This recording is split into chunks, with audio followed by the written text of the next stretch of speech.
Welcome to the Communicast. I am the professor. Let us go back to our comrade Mao for words of wisdom. People of the world, be courageous. Dare to fight. Defy difficulties. And advance wave upon wave. Then the whole world will belong to the people. Monsters of all kinds will be destroyed. What does this mean? It means we must look to tower defense games for victory.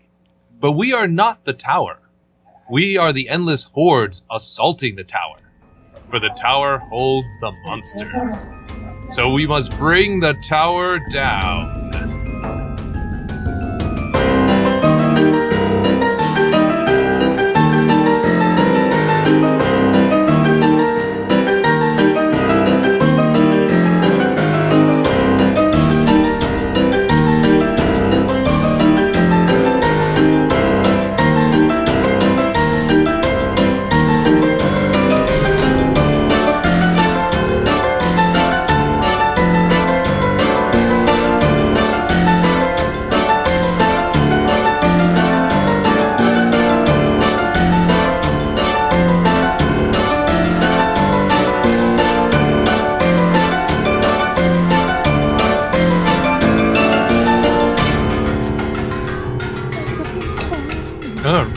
Alright, this is the Communicast.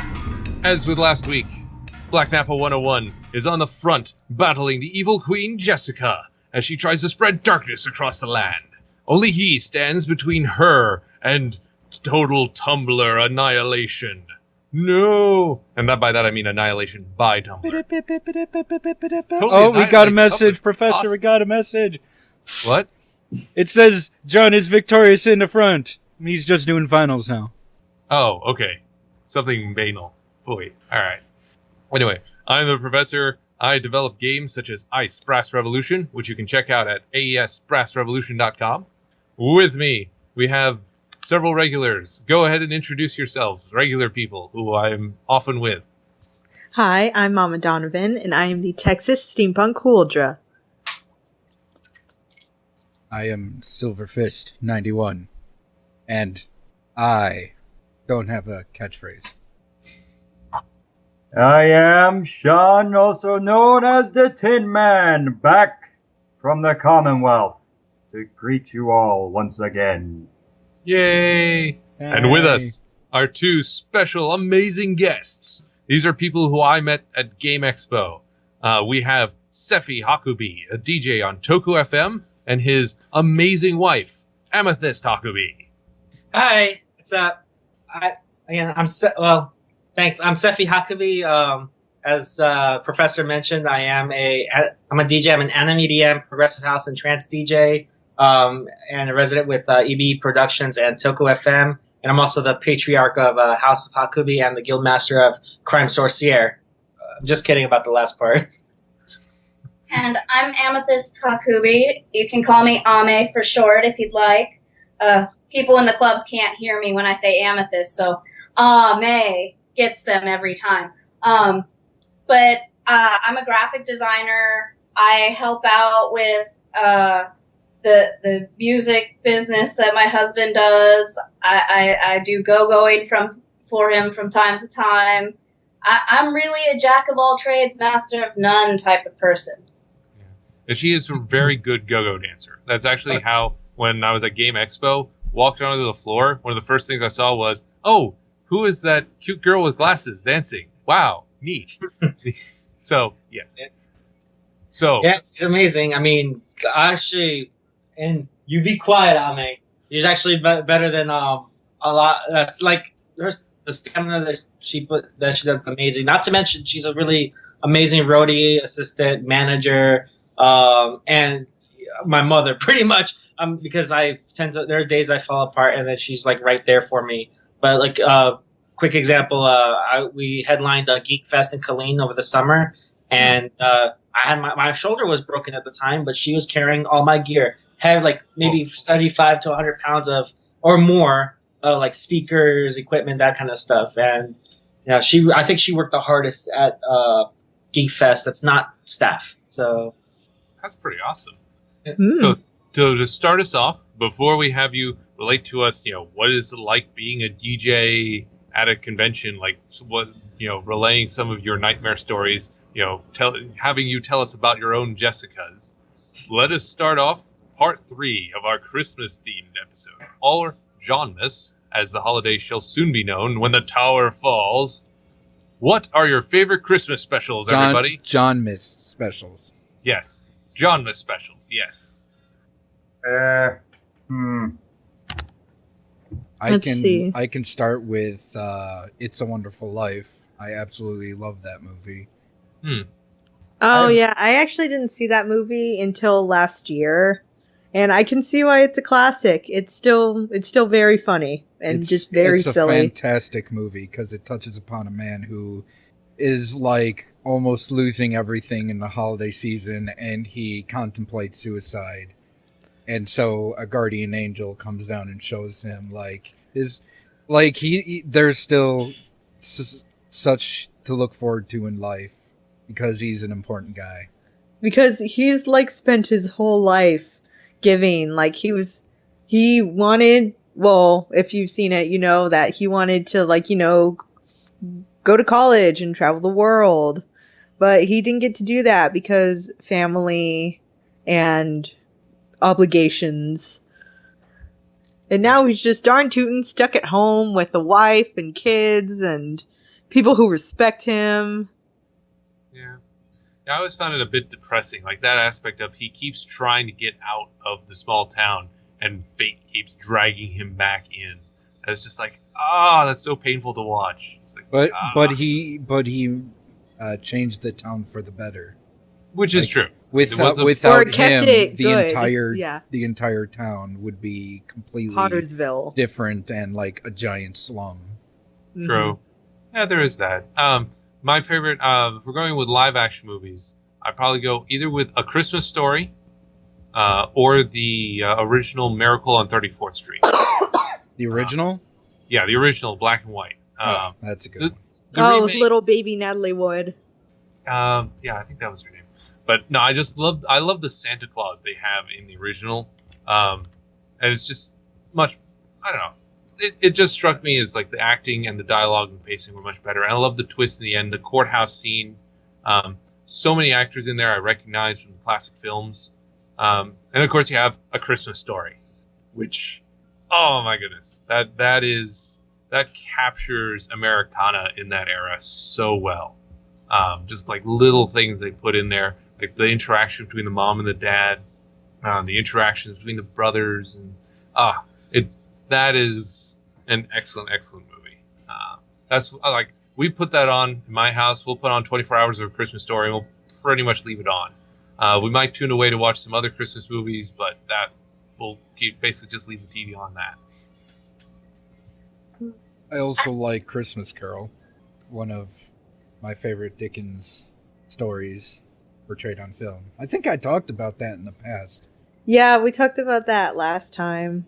Yeah. Although, and you like the live action one? Yeah. I always like the Disney one with Scrooge McDuck. Yeah. The Disney one's great, and the George C. Scott one also. The thing about that is the George C. Scott one shows more of the story.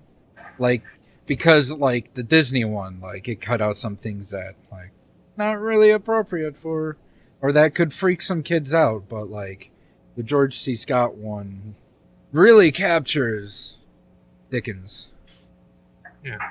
Oh, I just realized the original Miracle on 34th Street. Maureen O'Hara was in there. She just passed away recently. Oh. Yeah, I heard about that. Okay, yeah, she passed away back in October. Okay. Yeah, she's in a lot of classic films. I love almost all her roles, pretty much. Yeah, she's in one of my dad's favorite movies, The Quiet Man, with the Duke and Maureen O'Hara. Yeah, that's a good one. I love John Wayne movies. Big fan of John Wayne. Grew up on that. Although that one's kind of hard for me to watch because, I don't know, he's so aggressive towards her.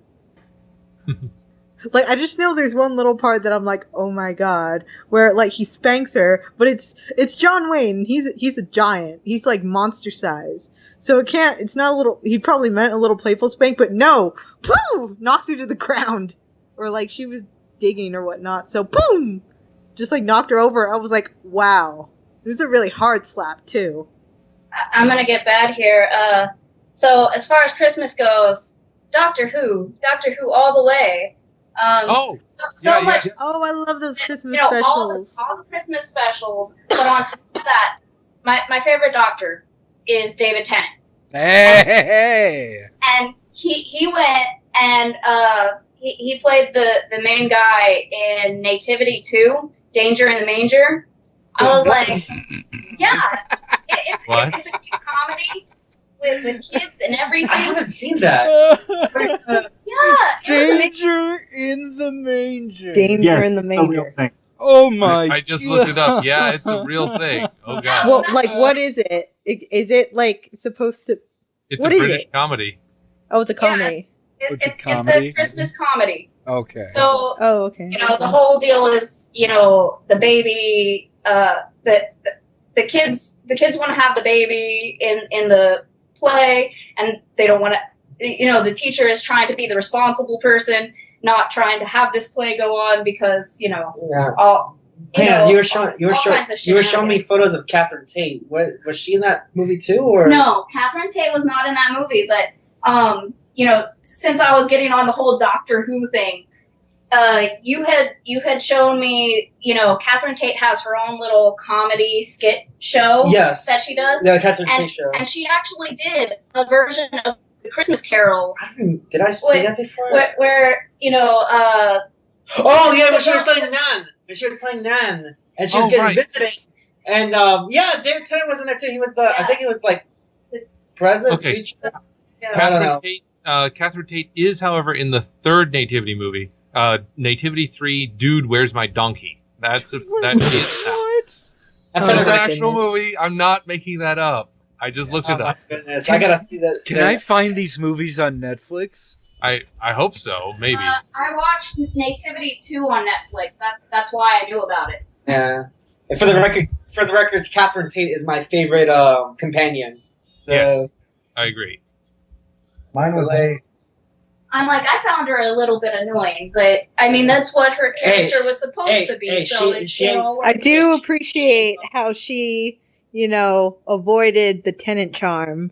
It wasn't yeah. like, oh, kiss me, doctor. Whatever. Yeah. She was like, hey, no, Yeah. See here, spaceman. I am not mating with you. Yeah, you know what? I think she's. Well, I don't know about Clara, but I think she's like the only companion, at least in the New Who, that didn't go. There's not all head over heels over the Doctor. Well, She- she kissed him once. Yeah, that was like for shock. Where I'm like, That was early, though. Since then, she's I'm like, like, I'm not your I think- boyfriend. I He's think like, she I was wasn't. slightly I don't obsessed want with you to be him. my boyfriend. I mean, she Yeah. went searching all over the place for him. But she was like, even though she had this obsessive, she didn't want to get in on the whole his relationship past thing, which is why she turned away. Like, if you listen to all the subtle cues and stuff, you'll notice that. I don't know. I think simply is because she, just like anything else, she ain't bothered. So, about now, what I like as far as Christmas specials, I mean, as a kid, I love the old Hanna-Barbera cartoons. Particularly, my favorite one was the one I think it was with Yogi Bear. It was like a 2-hour special where they had all the cartoon characters spend time at a lodge. But growing up, I think it was like into high school. I want to say what my favorite one of all time, and still is Friday After Next. The third movie in the latest. I say latest 2003. The Friday series starring Ice Cube and Mike Epps. Pretty much, Craig and Data got an apartment together. They got robbed by a Santa Claus robber, and now they got to figure out how to pay them rent and all that, and all that. But it's they got to work on Christmas and that kind of stuff. It's really hilarious. My brother and I would watch it for about 4 years. We would watch it every single year, every single day that Christmas week. As far as kids' movies, I'm like, I would go with, the classics, the whole Home Alone series. Yes. I mean, you can't be beating up burglars at Christmas time. Yeah. Oh, there was. I That's right. personally There was love the Charlie Brown Christmas. Because love I that. love Peanuts with all my heart, The especially theme song. Snoopy. Yeah. Mhm. I mean, the Peanuts theme song is considered now Christmas music because of that special. Just because Oh, it's iconic. No, Home Alone. I remember there was online post. Who would win, Solid Snake or the kid from Home Alone? So Solid Snake has to sneak into his home. Who wins? Yeah, but is that pre or post cocaine Culkin? Well, I assume it's him from the first Home Alone. So pre, definitely pre. When he was still actually, it doesn't matter because pre, like, I don't know, Snake might have a shot of getting in, but post, oh no, there's no way he's getting in. Yeah, my brother made a good point. I forgot what Well, it's like post. You'd have the option that Solid Snake would probably get into the coke too. Oh my! I'm like, I'm gonna mess you up. Right. Like, take a hit of this right here. Oh boy, yeah. Now I will. One last thing on this topic, I'll give a shout out also to the not Bakshi, God, the Bank and Rass specials, like Santa Claus. Yeah. Oh my God. Oh, Ralph the- Bakshi Christmas special. Yeah, sorry. I was thinking Bakshi is in terms of Lord of the Rings, because he did the one Lord of the Rings animated movie, and then Rankin Bass did the other two, The Hobbit and Return of the King. And yeah, the Rankin Bass Christmas specials. Santa Claus is coming to town. Rudolph. Heat Miser, Cold Miser. Oh, some of the things they put together there, really good. They don't play them nearly as much as they used to. They only play like 3 of them now. They made a ton. There are dozens of specials from them, and you can't find them anywhere. It's terrible. I'm not gonna lie. I watched one of them last year, I think it was. To be completely honest, they have not aged well. Well, it's claymation. Claymation doesn't do that bad. Claymation can be amazing. Yeah. But that has not aged well. Are you comparing it to like Wallace and Gromit, or?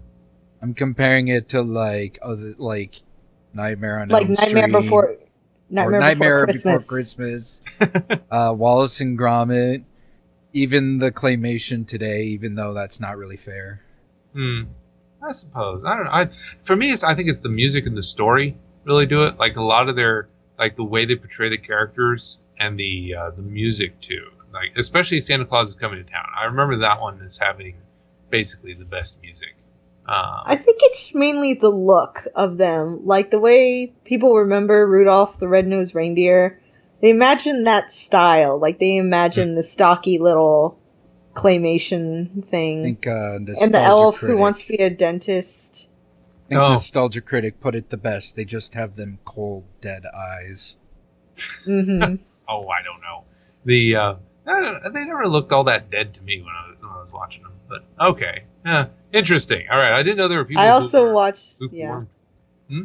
I also watched the Always Sunny in Philadelphia Christmas special today. Oh my God! It's like what? It's like so. It's like wait, what was that family in the video? Oh, that was probably the next family coming to get their presents. Wait, what do you mean? Yeah, like that's their tradition. You go to the neighbor's house and they take their presents, and then the neighbor comes and takes yours. That's why when I got home, there were no presents under the tree. Wow. And I was like, yeah, I'm pretty sure that's not a tradition, Mac. Yeah, it's like, no, we always did it. My dad did it. Your dad is also a liar and a thief who eats people. So I love Always Sunny in Philadelphia. I think Tin Man had something to add. I did. Go ahead, silly. I like the Die Hard, and it was a pretty good Christmas special. Oh God, yes, Die Hard. Oh God, yeah. Die Hard. Yes. Come to the Die Hard party, have a few drinks, have a few laughs. It'll be fun. Yes, Die Hard is greatest Christmas movie. I don't care what. Oh God, there was some guy who analyzed, is Die Hard really a Christmas movie? It's like, yes, it is. It has Christmas music. It's set on Christmas. It has Christmas themes of family and togetherness. Yes, it's a Christmas movie. It's the best Christmas movie. He doesn't think it's Christmas, and that guy's a communist. Wait, no. We're the communists. I guess that's a good thing now? Wait. Okay, I need to rethink that now. Don't worry about it. We are ironically communists. Remember that. Yeah. I also heard because my cousin says that Iron Man 3 counts as a Christmas movie. Does it? Well, granted, this was during a game of strategories, so this is just trying to list as many films as he can.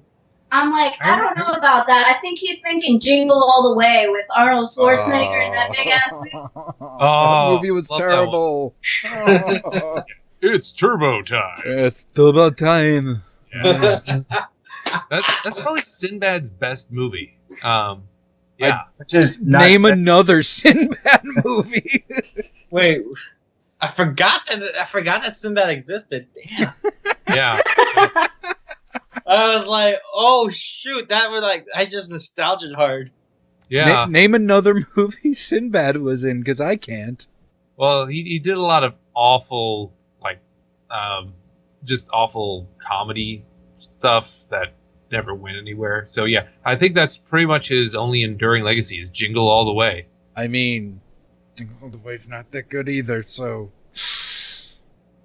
That's kind of sad. That like all of that and like because he had a long career. I mean, I remember him rising to prominence when I was a kid.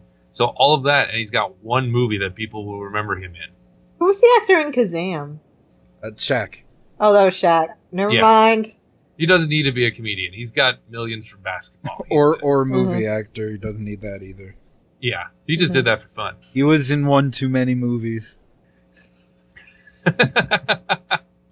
I can only remember 2 of them. I think he only did 2 or 3. Yeah, but where's my sequel to Space Jam? It's actually Don't coming do it, soon. man. There's actually No, rumors Space of it Jam is happening. sacred. Yeah, Sacred. That movie was bad also. He's in the- That whole movie was one big advertisement. you know what? And what I don't get is like the rumors I heard is like LeBron's gonna be. Let me tell you something. Tim Duncan whooped LeBron's ass 2 years ago, and how is it that LeBron could possibly be in the sequel? So if you IMDb Sinbad, he's actually in quite a bit. So I'm like, he was in First Kid. He was pretty good in that one too, and he was in Good Burger because we love. Oh yeah, that's right. He was in Good Burger. Yeah, Good Burger. Good Burger. Oh, he was in the Air that Force. needs a Turns sequel. It does.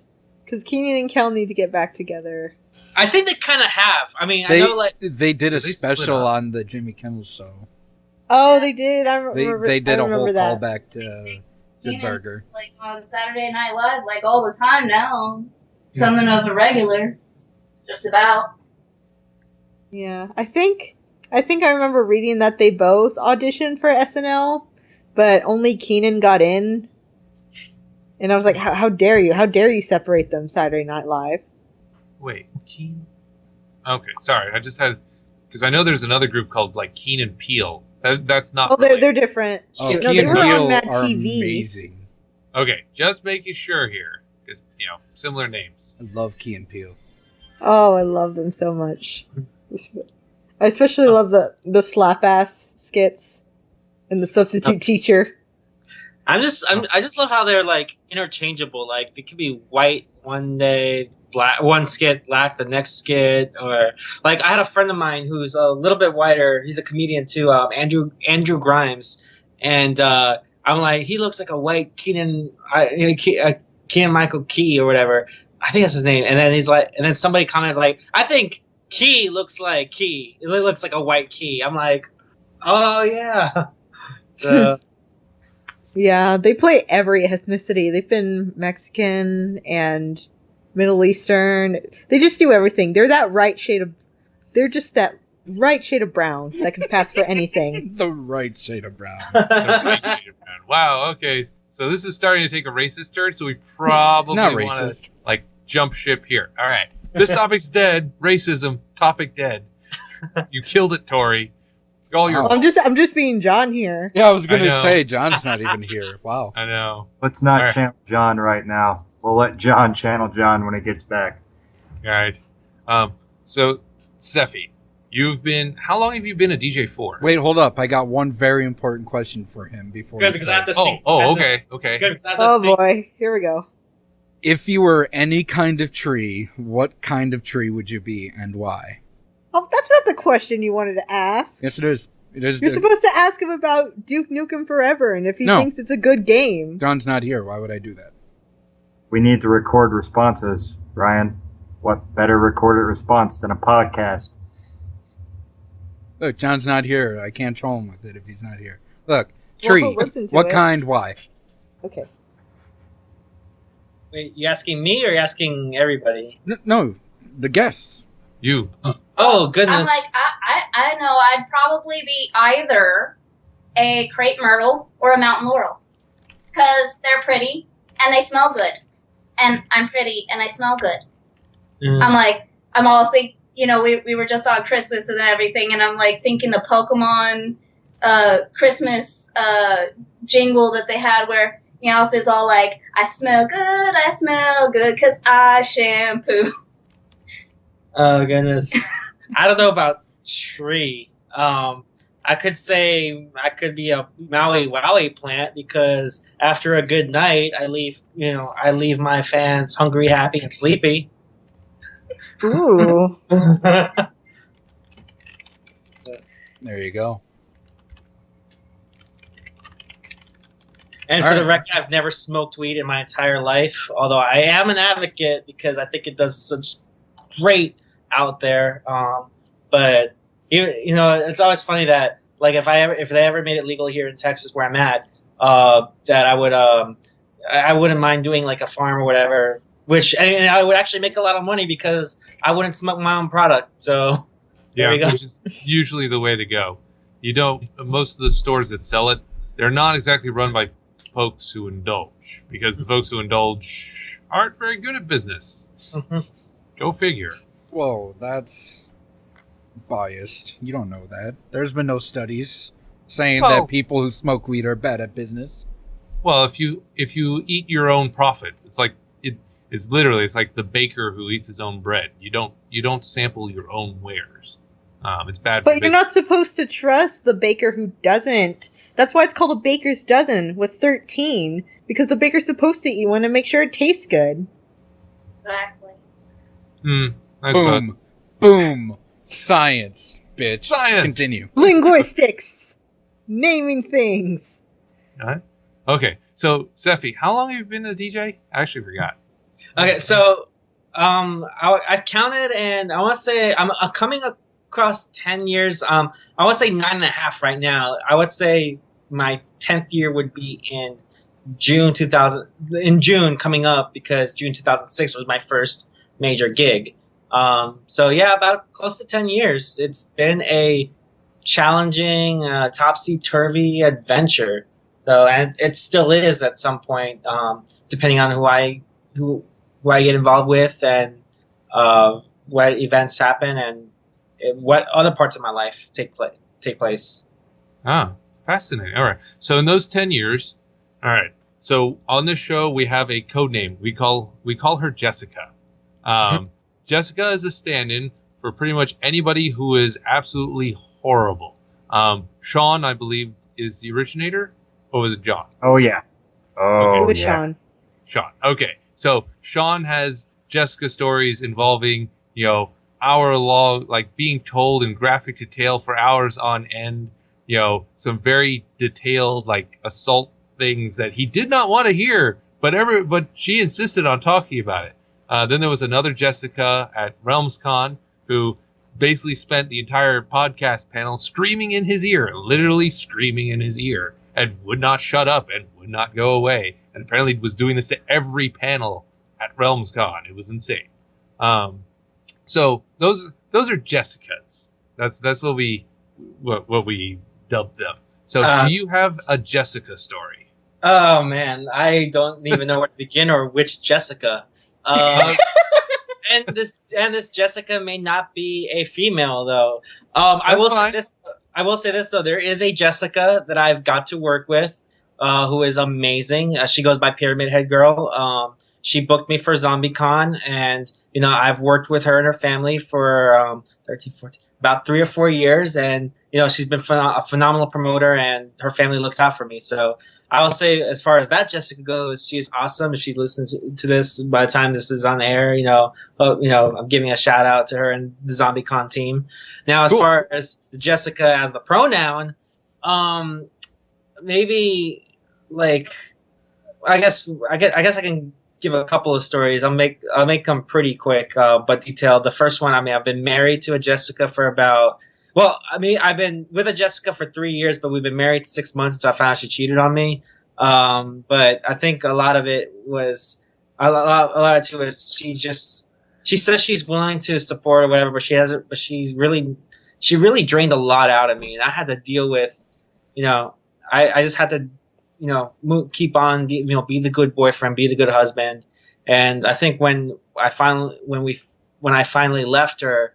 That's when the whole, woman scorn fury thing it happened.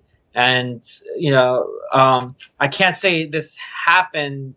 I can't prove it, but she would stalk my events, harass my guests. And I think. Don't forget making up stories to your commanding officers. Yeah, but I'm talking, but as far as the DJ thing, I haven't proved it yet, but. Right after it happened, my equipment from my car got stolen. Now, it's my damn fault because I left my equipment in my car. But, I was DJing a late night. I was tired. And I came down. My car was, was broken into, and my stuff was gone. So, I don't really remember too much about it because, I let it pass me. I haven't talked to Jessica in maybe 2 years, especially since after I've married Amethyst. I know she doesn't like Amethyst so much for reasons I probably won't talk about here. That would be a whole new episode. But I really went past. I've got bigger things to worry about, and I've been doing so well since then. Now, as far as a more relevant Jessica. Actually, I do have another one. This one's going to be a tiny one, too. I've worked with a Jessica who's also a go-go dancer. Was doing really well, and I was really happy to help her career.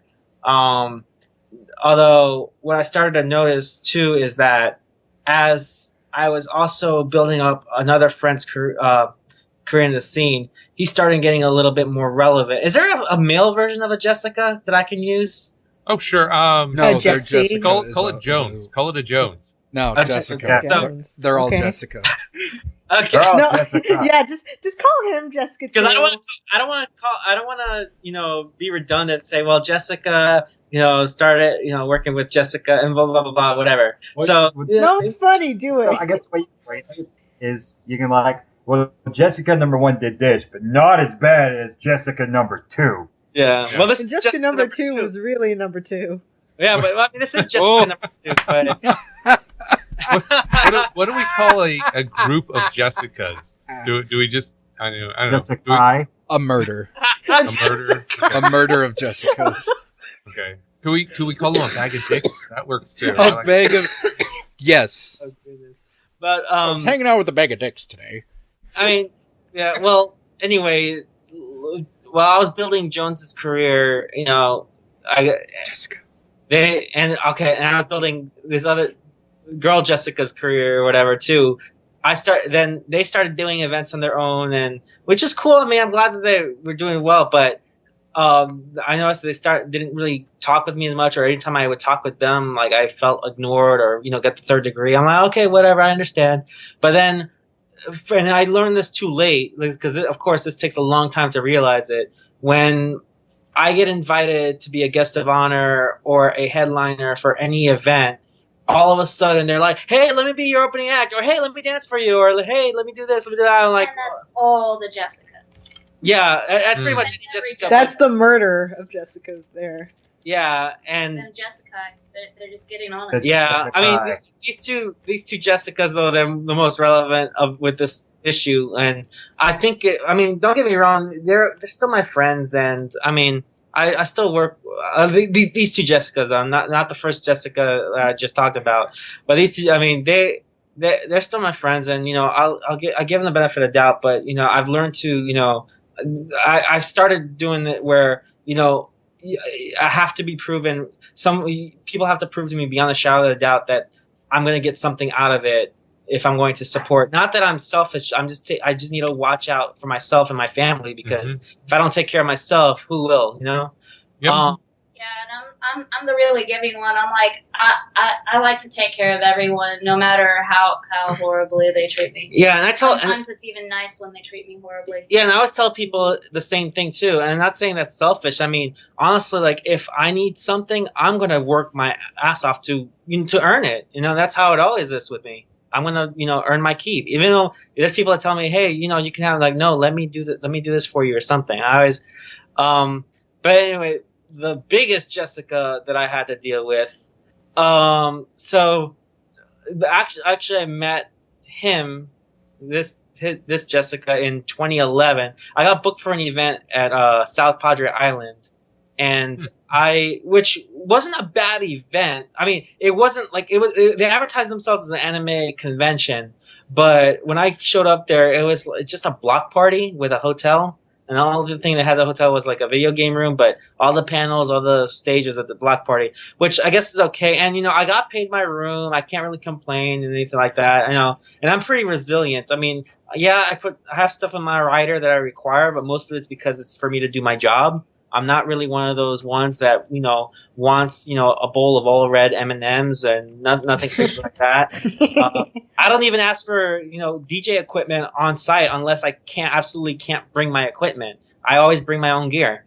But that event turned out okay. Then I got booked for the following year. I got booked for Jessica Con in at first. What? At first, I can't say the name of the con, but that sounds like the most horrifying convention ever. There's convention is a Jessica Con. Okay. Well, there's worse. No, I mean there are worse cons out there, but this one was pretty bad. That I was a headliner for at this one. But I got at first it was going to be at one city, and then like 2 months later they changed the city again, and they were announcing all these guests, and I was like, how is this guy get all these guests? Because I don't, there's convention chair, con chairs, or committee members that I know that could get these guests, but is not necessarily feasible to, and I get that. But like this guy who just started, who seemed like he just started, ended up getting it. So I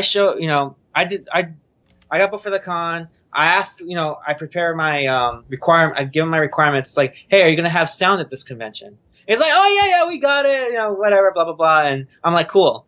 I left I was doing karate. I was doing my karate class. I got done with class, and I was gonna pack up. Then my friend Josh Newell, he used to be called DJ Signs. Now he's J Newell. Simple enough. He calls me and it's like, hey, what are you doing over the weekend? I'm like, well, I'm going to Jessica Con or whatever. It's like, oh, can I come? And me, for me being, in the middle of a divorce and not busy to have any friends at the time, I was like, yeah, sure, why not? So I string him along.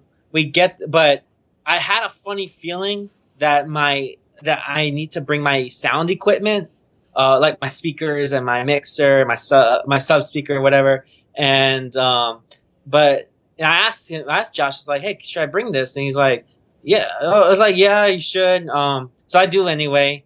And I had the funny feeling because I wasn't sure what their sound would be capable of, because when I was headlining Mizumi Con, right in the we didn't get to do a sound check for one, and two, right in the middle of the speakers blew. I was supposed to do a 3-hour set, and it came down to 1 hour.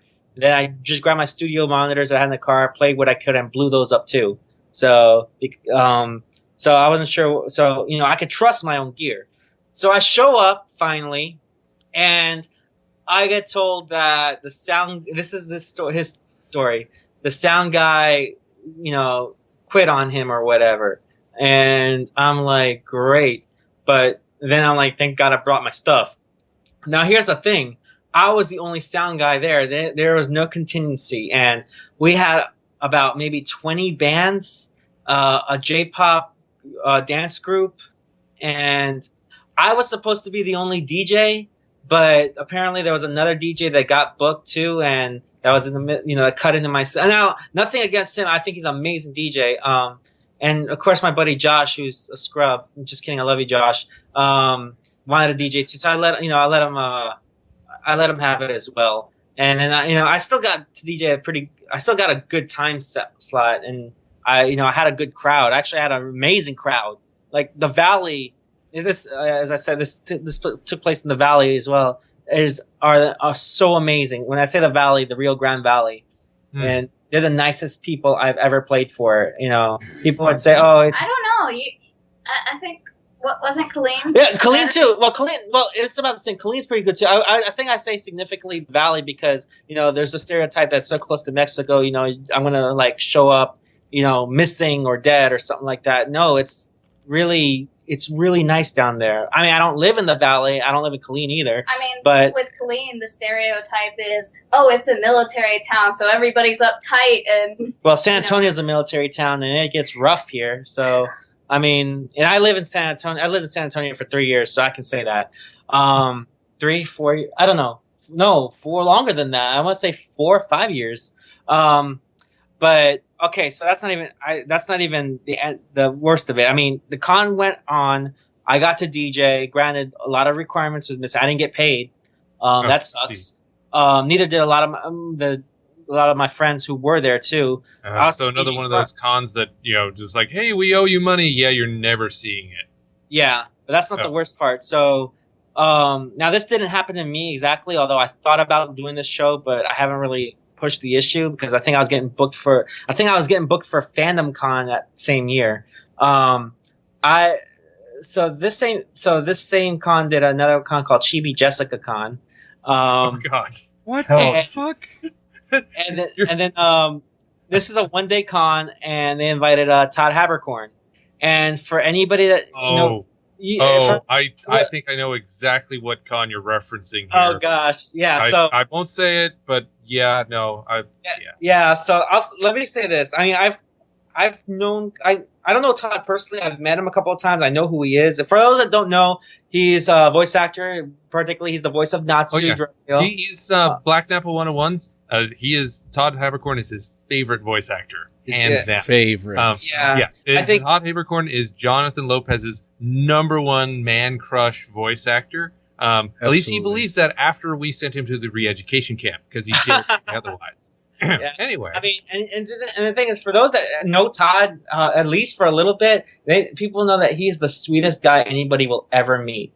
Mm-hmm. However, I always say that, and when I always tell this con horror story, I say this.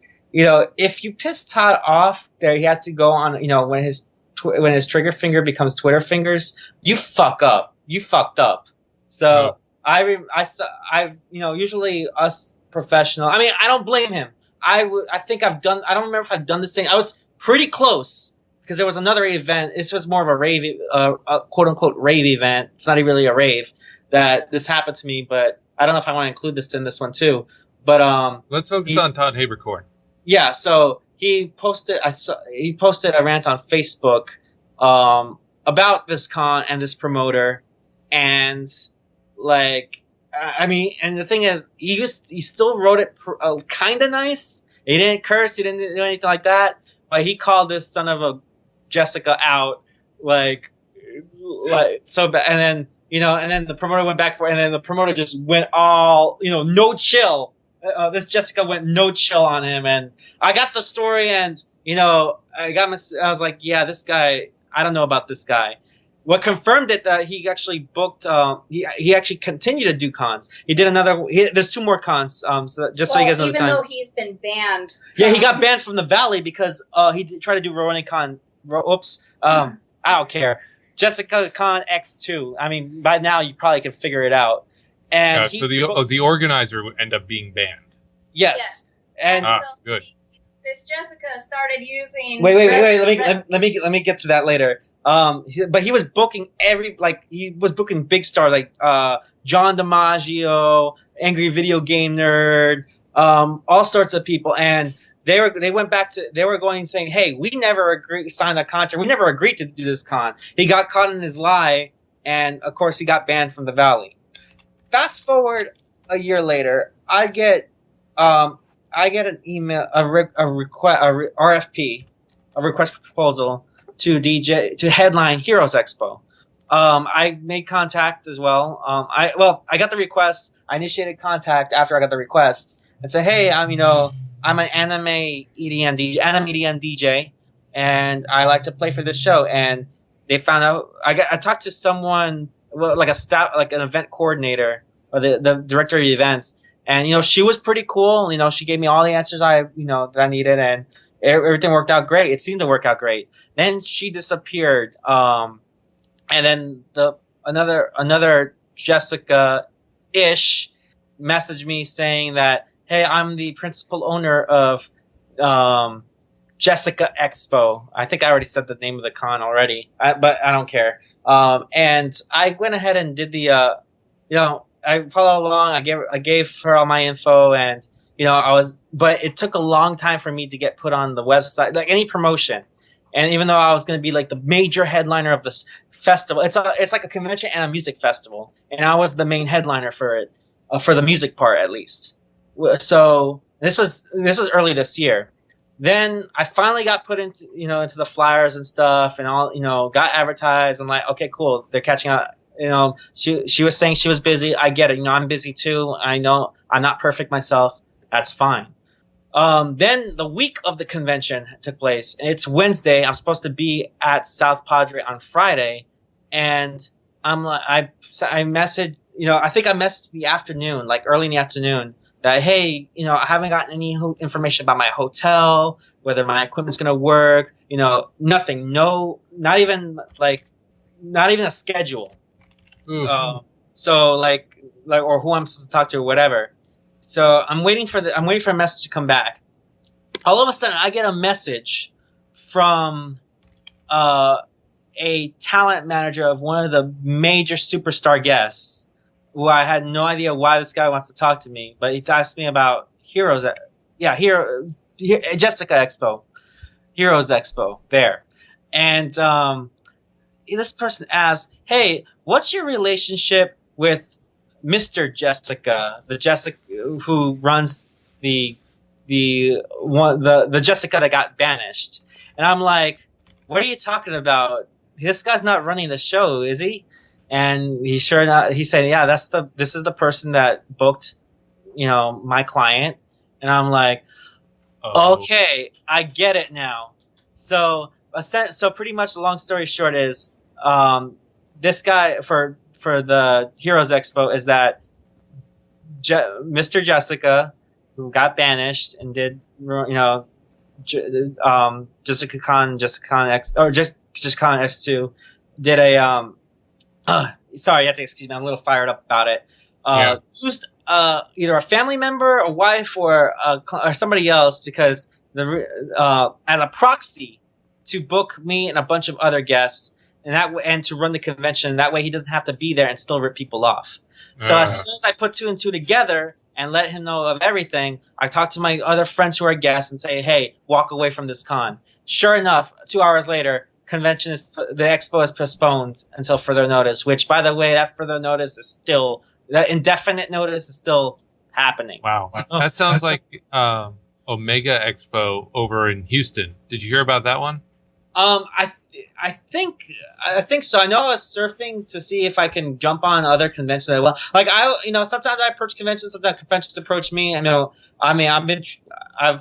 like to do anime cons or fandom conventions, so I always try to meet in the middle. But I haven't heard what happened with that one. So okay, that was another convention that exploded spectacularly because the people in charge were basically rip-off artists. So fascinating. Okay, so. All right. Wow. So that was cheap. I'm just picturing a Jessica Con, and I think that's going to give Shawn nightmares tonight. So congratulations on giving him the nightmare before Christmas. That was a total accident. And this is just a big one. I've actually gotten a lot of fake events that took place. That's why I was having such a hard time early this year, is because I've been booked for a lot of fake events. Oh, that sucks. It was really depressing. So the adventures of a con DJ. You have to worry about fake events. Oh man! Of Although at least you haven't had. This doesn't sound like you've had too many bad fan stories. Like you haven't had too many like fans come up and like try to grab you or something like that. So that's Honestly, good. not really. I mean, all of my fans have been amazing. I mean, there's always going to be the one that asks for like really stupid song requests. Sandstorm. What Yeah. would be a It said stupid it was song awesome. request in your book? Freebird. Yes, I've gotten Freebird. I've gotten like I was playing electro set and somebody wanted me to play like something Wham or something. No, I forgot. It was like the one with the saxophone. Oh yeah. Careless Whisper. Dun, dun, dun, dun, dun, dun, Yeah. dun, dun, dun, Oh, that song? Oh, that song. Okay, I I like know what you're that talking song. about. The song is good actually, but Not yeah. that Yeah, song, but it Tori. doesn't belong at a rave. Not that No, it song, doesn't. Tori. Not that song. Yeah, but yeah, like there's that. But it's like whatever. I know there's this one girl. She showed up to 3 of my events drunk, and it was like, "Can you play Shots by LMFAO?" And I actually listened to that song after the 3rd time she asked me, and I actually liked it, but I wouldn't play that at my show. And we can't forget. Can you play something we can twerk to? Oh god damn! I mean, like, And it's like, twerking is not that hard, right? It's just. yeah, I mean, it's just a new name on yeah, the I was stuff like, we've already been doing. yeah, no. People say, people like defend And it's twerk. like, if you were good at it, you would be able to twerk no matter what music was played. Yeah, I would say, yeah, here, twerk to Paul Van Dyke, but that would be disrespectful to Paul Van Dyke. Yeah, So- if you're good enough, you could twerk to Tom's the Tank Engine. Yeah. Oh god, that video, that goth industrial video. Oh no.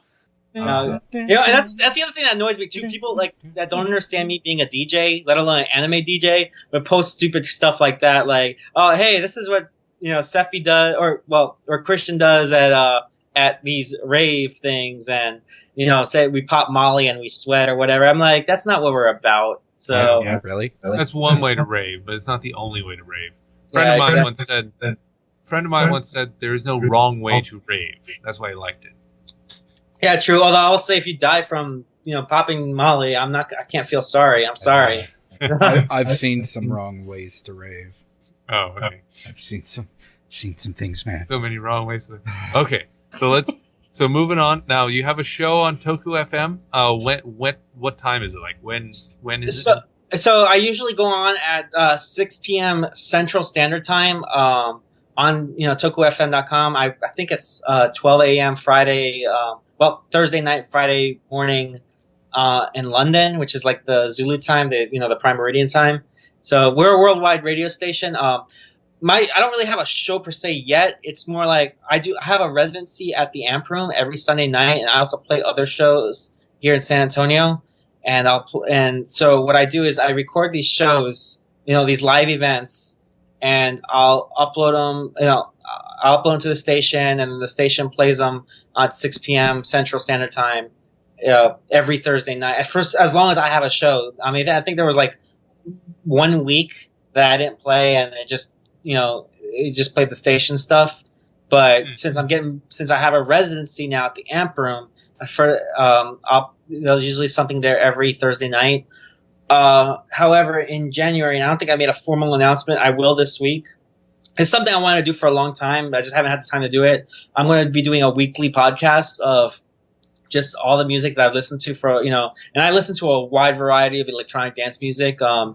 Now, as far if anybody knows anything about being a DJ, most of excuse me, especially if you're not like, if you haven't made your name worldwide yet, you got to play what the crowd's into. Now, for people that know me, unfortunately, I do not like trap music or twerk music or any kind of. I mean, I'm not gonna knock it. I'm not gonna knock it now. I used to knock it a lot, but studying at Berkeley, I've learned to accept all music regardless. But it's something that's not me, and I don't play.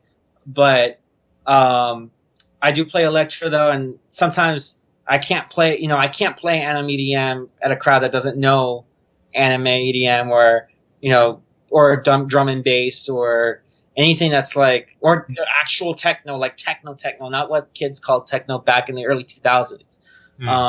But so I do play electro, I play some progressive, I play trance, and I try to balance it out, see what the crowd's into, and then if it works out, it works out. Now with this podcast, I am at the mercy to play anything I want. I mean, so long as it's within Toku's like format, of course, which is anime EDM. So I have more freedom to play anime EDM and whatnot, or more hardcore rave music. So that's going to be on. I want to say that's going to start in January. I'll announce it officially on the website sometime this week. Well, it sounds like you just made the official announcement. Yeah, big Communicast scoop. Haha. Yeah, right. Yeah, so there we go. More reason to listen to Communicast. I'll make up events announcements that go along. Although I do have some things to announce. Next, for those that live in San Antonio, of course. I do have the Amp Room every Sunday, but next Wednesday on the 23rd at the Corova, I'll be DJing. I don't know what time exactly, but I'll be DJing an event called Arctic Wonderland. It's gonna be me and several other DJs that will be playing that night. A lot of them are really amazing.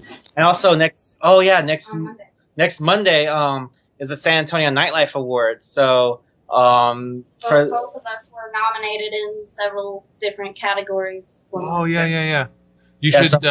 Well, give us the link, and we will include it in the video below, so our listeners can click the links and vote for Sephi and Amethyst. Well, the voting has already done. Concluded. Oh, yeah. Nuts! So we just get to find out who actually won. But I mean, it doesn't really matter whether we win or not.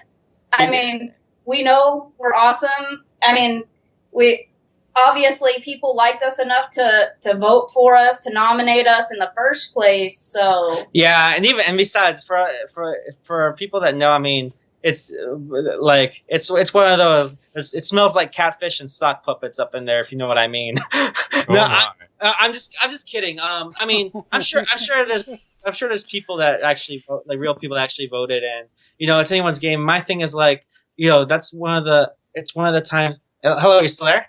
Yep. Yeah. Okay. Oh, I was like, damn, the buzz is gone. So it's like, but like, it's one of those things that you get to reunite with the DJ family, and I don't get to see them a lot other at some events, but when everybody comes together, it's really nice. And there's a lot of great DJs, here in San Antonio that are legends. Like Shawn Jackson, Eduardo Serrano, Derek Rage. They're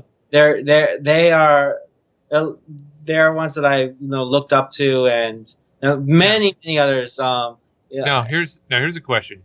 What about getting to meet Living Tombstone at San Japan next year? Let's talk about that. You know what? So when I talked to I had a conversation with Pros, Dave Henkin, the con chair of San Japan, or I guess.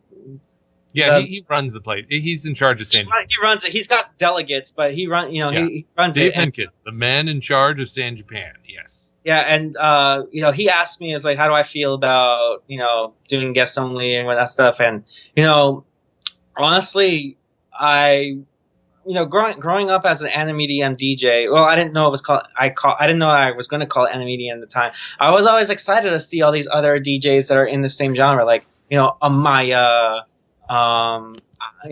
Joe, Living Team, or even like nerd DJs. Living Tombstone, I'll be honest, I'm not all that familiar with. I'll catch up this weekend. Apparently, he was at San Japan at one point, but just just chilling out. He's got a good, apparently he's got a good reaction, a good pop, as I call it. Yeah. Or what I say, he gets over with the fans pretty well. So I think he's gonna put on a good show. Last year the guest was Cutman, and I got to talk to him about production. This was before I got full into production, and he seemed DJ Cutman. Yeah, I think Iki-Kan had him as well. Not sure. I don't necessarily remember. I probably would have known heard if that was the case. There was also a lot of other guests. I mean, True was one of the DJs for last year's San Japan. He's actually the one that approached me and wanted me to work with him for Toku FM, and he's doing a phenomenal job. I listen when I'm writing stuff for Ice Brass Revolution. Toku FM's one of the stations that I'll pop on. It keeps me going, gives me energy. Oh yeah, I'm big Oh, into yeah. dance music. That's one of my things. That's- Actually, one of my favorite artists on there was Asterisk. That one I found. Downloaded all the albums on there. they play. Yeah, they on Mondays. I think they play a lot of rock and pop on Monday. Like each day is separate. I don't remember the days exactly. I know Thursday is an EDM night, like electro, progressive house, trance. They play a lot of hardcore. That's like one of their main things. But I think Monday is rock and pop. Tuesdays I think is bass. Yeah, Living Tombstone, I definitely need to catch up on. One person that I just learned about that I'm super excited about is Masayoshi Minoshima. For those that are familiar with Toho, there was a song called that Minoshima-san produced called Bad Apple, and it got me like I was raving to it so well. Wait, so he's one of the Toho music people? Honestly, I'm not familiar with the Toho fandom or the Toho product, but as well, I mean, I know about Toho because one of my former coworkers was huge into Toho. I have a lot of friends who are very into, most of the people I know who like Toho aren't so much into the game so much as they're into the girls. So like a lot of the fan art and so on. Yeah, and I thought that, honestly, for the longest time, I thought Toho was art or like was not necessarily a manga, more like art or not some kind of story that's written, kind of like Tumblr has stories that sprout out and start like Homestuck. Oh, okay, let's move on. But you hit Homestuck. Okay. No, hard stop. You get the idea. But yeah, Minoshima-sama, he produced a song called Bad Apple, and it really rocks and raves, and it was so amazing. I mean, I do have a few comments about it, but it's not a bad song. I mean, I probably might end up remixing it myself to make it more make it more DJ friendly. Maybe take out the transposition and all that stuff.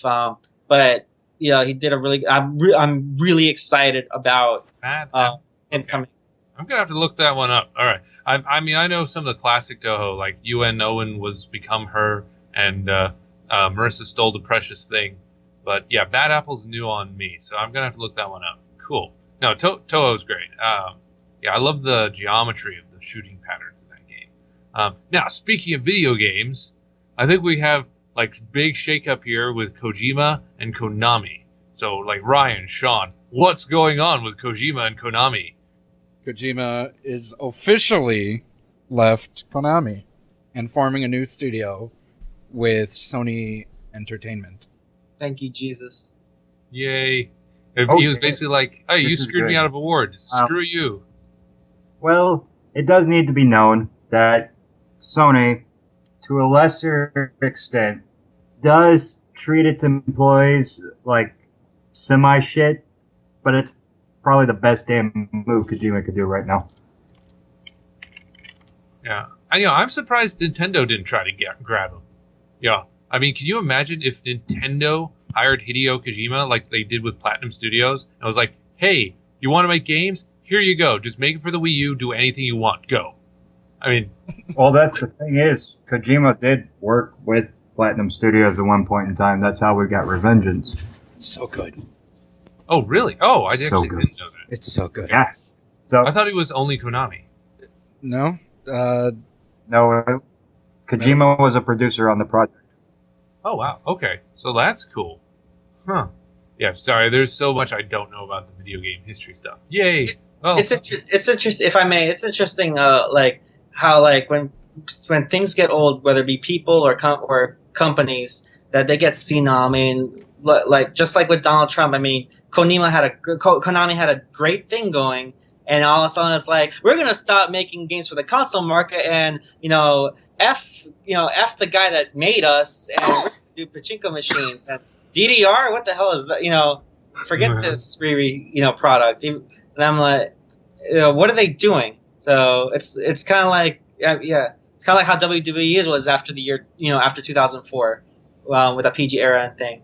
But that's good. That's good for Kojima. I mean, I don't know how the Metal Gear product's going to work as far as licensing. When I'm not really familiar with that, but I would love to see a remake of the original Metal Gear and the original Metal Gear Solid Snake. Talk about those backstories in the media format that we have, other than the class novels and classic NES games. Yeah, that's probably not going to happen.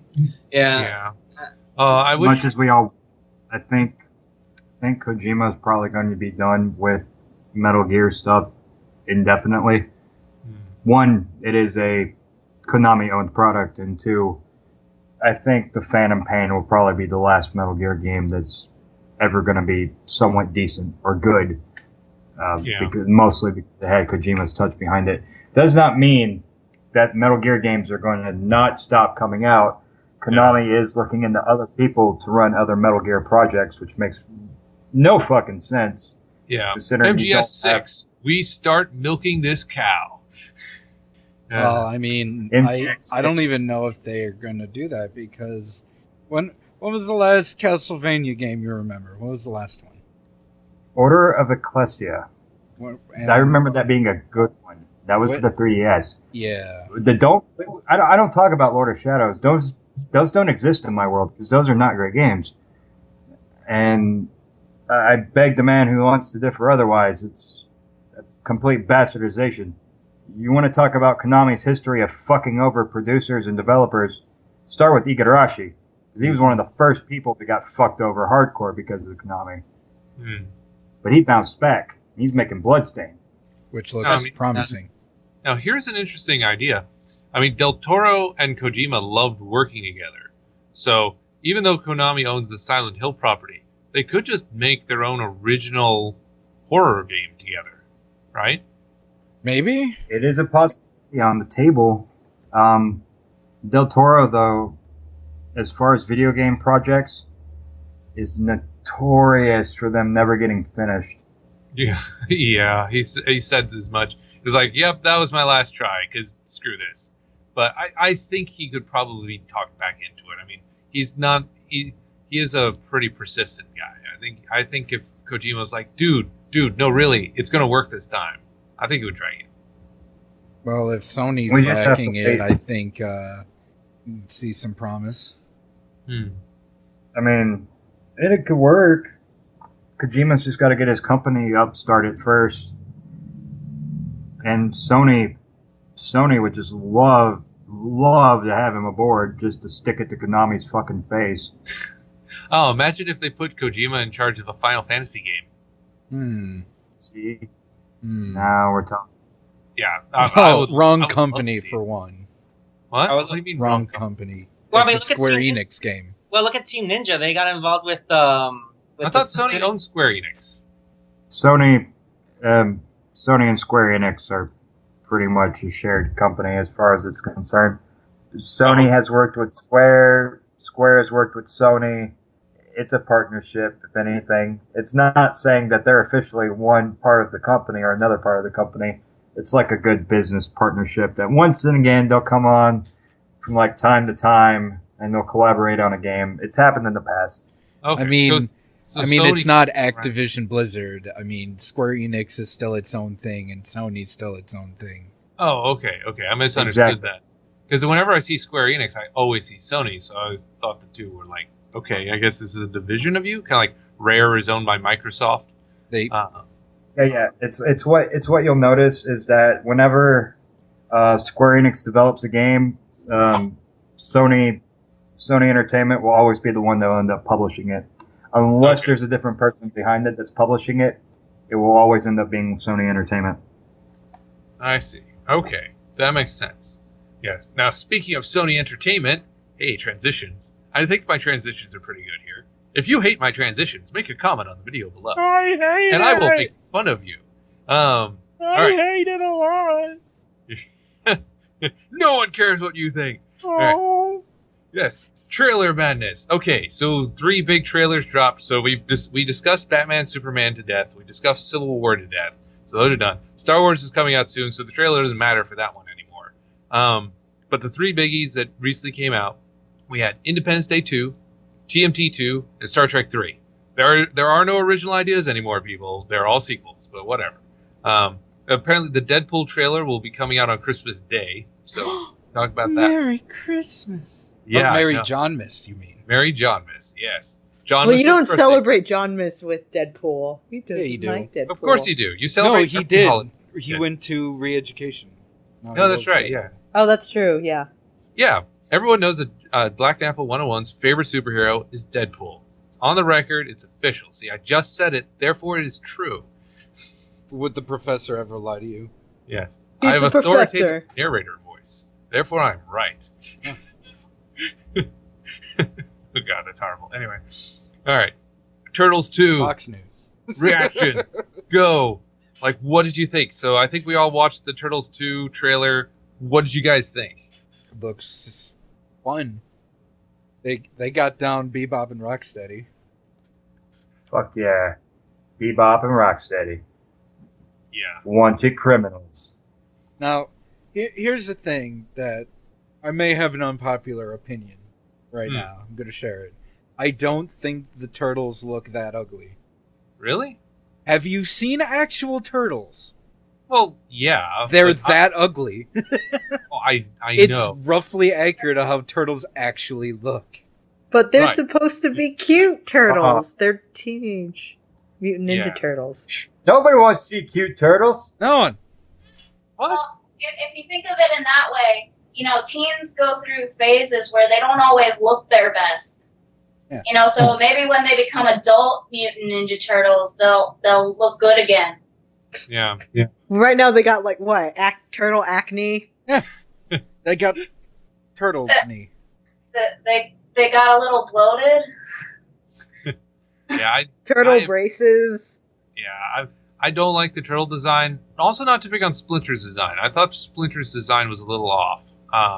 But his use of the tail was good. But the turtles, I grew up with turtles in the 80s, so I'm a fan of the cartoony look. I mean, that said, I did like the 2003 series a lot. Oh, Their the designs would have been 2003 fine series too. Was amazing. Yeah, the 2003 series, their design was a bit buffer, a bit tougher. That would have been okay too. They went a little too far. I don't know. Dialing back the realism would have been fine in my book. It's like, you don't have to be realistic. These are giant talking turtles. Teenage Mutant Ninja Turtles started as a parody of Daredevil. You're allowed some fun. You're allowed some leeway here. That's it. Bebop and Rocksteady, they nailed it. Oh my! I see them, and I'm like, that's the cartoon. They're back. They've got it. Oh, it's so good. And got Green Arrow as Casey Jones. Yeah, that Oliver Oh. Queen is Amell. Casey Jones. Yeah, Stephen That- Amell's going to be Casey Jones. Yep. yeah. Whoever made that decision I'm is looking at my wonderful. Unless it was Michael No, Bay, no. in which case Bay is still horrible, but better. I'm like looking at my little Casey Jones figure here on my desk, and I'm giddy with glee. That's fucking amazing. He points a hockey stick at a guy. You have failed this city, Oh my god, yes. and They needed- chucks a hockey puck at him. Doink. yeah. Or he throws a boxing glove at someone, just random. It's like, there we go. We got our boxing glove scene. Fires a hockey puck off a violin string and shit. Yes. It can happen. But yeah, no, Steve Amell was a great choice. Unfortunately, we're still stuck with Megan Fox. Yeah. She was the worst thing in the first Turtles movie. Like, every line they gave her was terrible. Every bit of delivery from her was awful. I mean, she didn't even look that good. I mean, at least in the couple Transformers movies, she was eye candy. She wasn't even eye candy. Who's that one guy? The guy, the comedian guy. Who's that actor? I can't remember his name. Vernon, you mean? The Yeah. one who's playing Vernon? Yeah. I don't remember him either. He was good. I liked his sass. He had good sass. I don't really know though. He's a really good comedian, but it's not exactly that funny in that, and it makes me sad. Oh. Okay. Well, I mean, I guess it's a matter of taste. I Will thought it was Arnett. okay. Will Well, Arnett I- is a genius comedian, and they made him not funny in that movie, and it makes me sad. Yeah. Yeah. I do hope we get Irma at some point. They gave us April and Vernon, but there's no Irma. Hmm. I'd like to see Irma because they put Irma in the cartoon finally. All right, next up. Oh, Sephi, did you see the Turtles trailer? No, I haven't. Also, the only trailer I've seen that from what we're going to talk about is Independence Day 2. Although I'm still holding back my excitement until we talk about it. Well, that's what we're going to talk about right now. So take it away. What are your thoughts on Jeff, Independence as soon Day? as I saw Jeff Goldblum, I was like, I already know what this shit was about. I'm like, here we go. So, oh my goodness, it was. I want to say, and this might sound blasphemous, I'm actually more excited about this Independence Day 2 than about Episode 7. But the reason why I say that is because I don't really watch TV as much, and I've been so busy, I missed out on a lot of things, and I missed getting the tickets for Episode 7.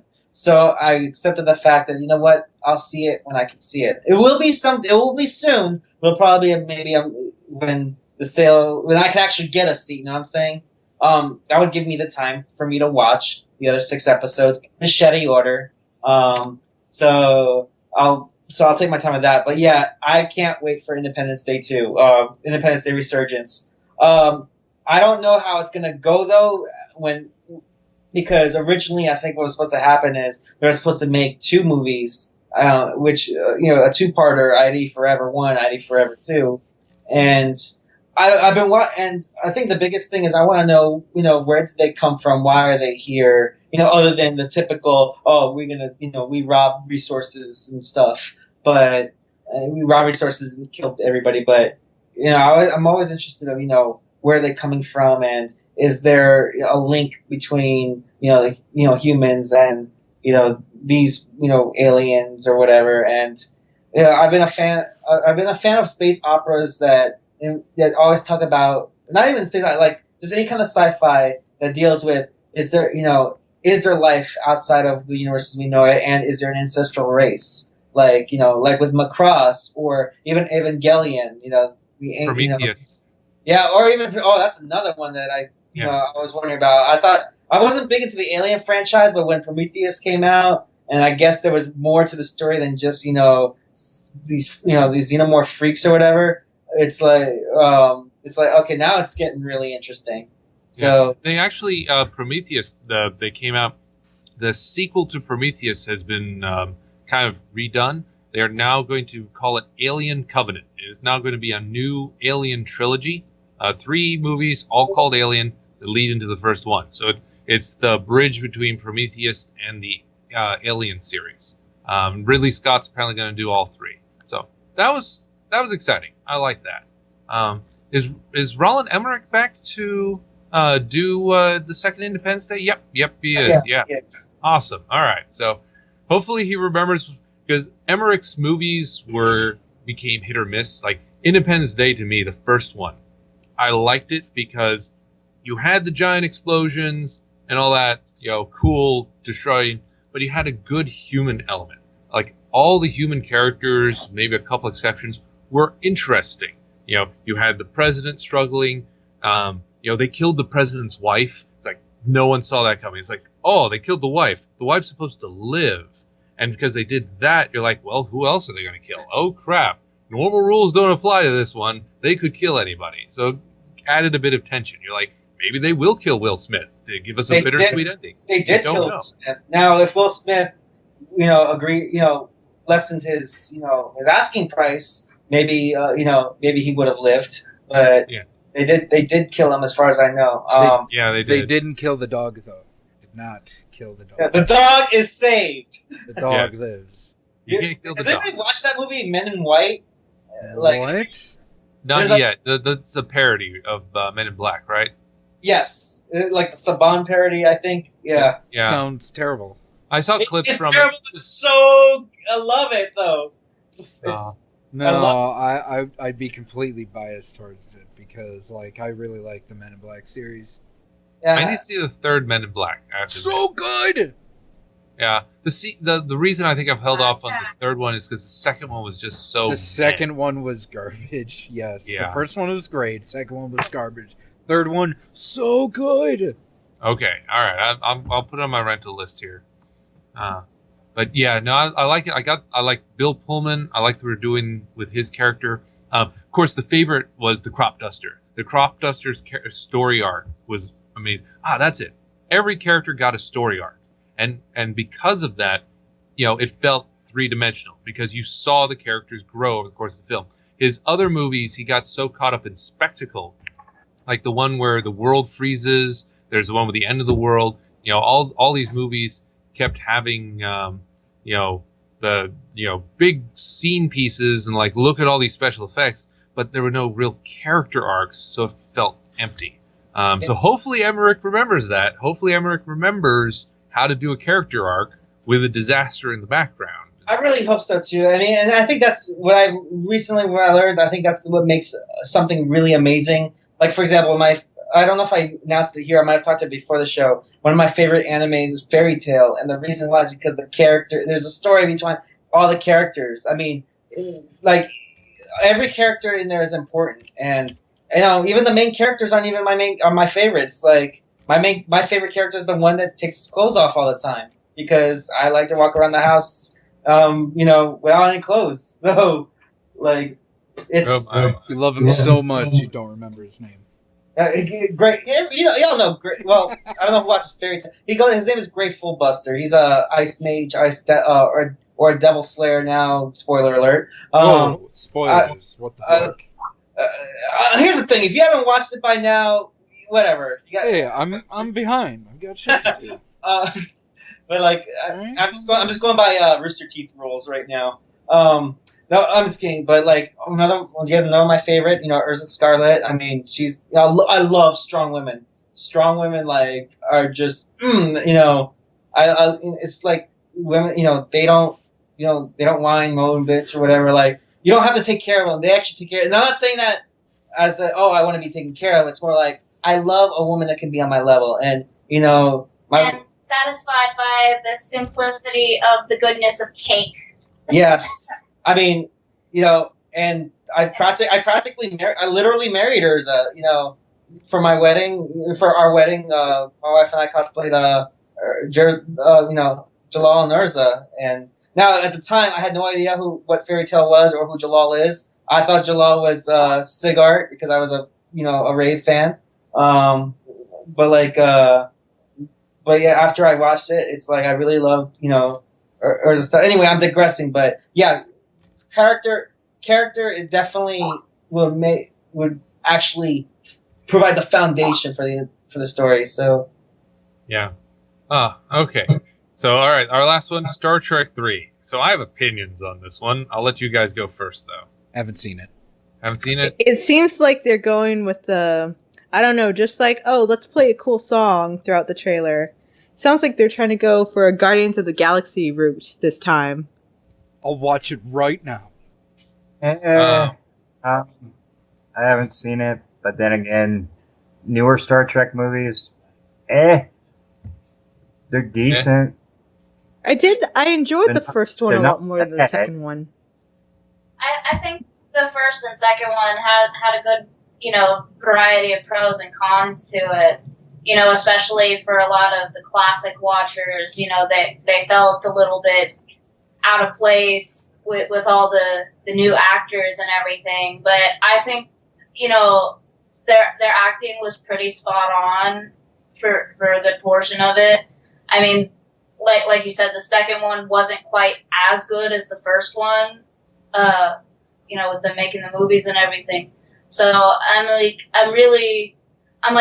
you always have this fall when it comes to sequels. Like, is it gonna be as good as the first one, or is it gonna, just go splat?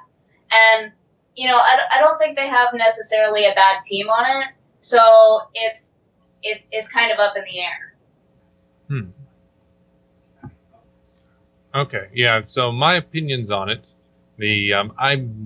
I'm not sure. I'm not sure if I like the direction for this one because in the trailer they spoil it. They blow up the Enterprise. It's like how that immediately makes me go what? I don't know. I know this focus is trying to make it the environment is the enemy. Put them on a planet. So they have to fight the planet and do a little less of the space jumping around. Because I know he wants to capture more of the feel of a classic episode where they're on the planet. but I don't know. I don't know if I like the idea of, hey, let's just blow up the Enterprise. Not like anyone likes the Enterprise, right? We'll just destroy it. That's fine. Yeah. Well, I mean, it's a ship. That's what happens to ships. They blow up. Yeah. What happens? They build another one. Spoilers. Yeah, I know. But How still. many Enterprises are there? Well, yeah, but the original Enterprise didn't get blown up until movie 3. Well, the whole alternate timeline thing. Well, yeah, that's true. I mean, it's just anyway, we'll see how it goes. I did like the first 2. I like the new cast. The new cast is really strong. I like the guys McCoy. I like the Spock. I like the people they have in the movie. The second one was a little weak. It had some pacing issues. Like it couldn't figure out where its climax was. It Oh felt my like. god, it was Khan the whole time. I had no idea. Yeah. Now Benedict Cumberbatch was amazing as Khan. No, he was pretty Excellent. good. But they yeah. kind of dragged on with this guy's totally not Khan. By the way, he's Khan. Yeah, exactly. And but hopefully we'll see. I'll watch it in theaters. I'll see. This is one of the trailers that I was not impressed by. Superman v Batman was worse as a trailer because it's like, here, look, all the plot. But this trailer has made me temper my expectations a bit. I'm not gonna lie. The cast that they have for this version of the original Star Trek crew looks like they can pull off the whole planet exploring deal better this time around. Okay. I mean, I'm not shitting on them. Like, of course they were the original, they're iconic, but when you look at it, like the new Kirk is a bit more athletic than Shatner was. True. What are you trying to say, Ryan? That he's fat? Yes. Kirk was fat. Well, Yes. Shatner wasn't fat back then. He took his shirt off almost every episode, so you can see he had muscles even back then. But he wasn't action star. He had some softness to him too. He did have his softness, and like. Well, this was before. Do I have to remind you of the Lizard Man fight scene? Yeah, I know. But That was not the best action scene. I feel like this time around with the new crew, they can pull it off a lot better. They'll have aliens that actually seem threatening. That too. Instead of a guy in a fucking lizard mask. Hey, Or a dog in a little dog in like some sort of, I don't know, shrimp outfit or whatever. sir, I'll have you know that Lizard Man and Tribbles are the most scary things out there. So Tribbles especially. Oh yeah. Hi, John. Well, I mean, hey, we've got a Tribble running for president right now. It's using a human as a host. hi, Ryan. Thank you for acknowledging that I'm here. Wait. Oh, so how goes the war on the front? Or no, the war on finals. Sorry. I just took my last final right now. I think I passed. Woo! Wahoo! I So think you just walked up. Did you just walk up to the professor, say, "My name is Black Dapper 101," just like drop the mic, and he gave you an A? Is that more like I sat in the classroom for 2 hours, struggled with 8 math problems because you have to write everything out, and then I went to him and said bye, and then he said something Chinese, and then I took off. Oh, which math class was it? Math for educators too, but the way he makes his classroom setup is where you don't have to answer the problem, you have to explain how to answer it. So you have to write a page per answer. That's actually Fair enough. That noise. Oh. That makes Yeah. so much sense now. Why the teacher's like, so how do you solve this problem?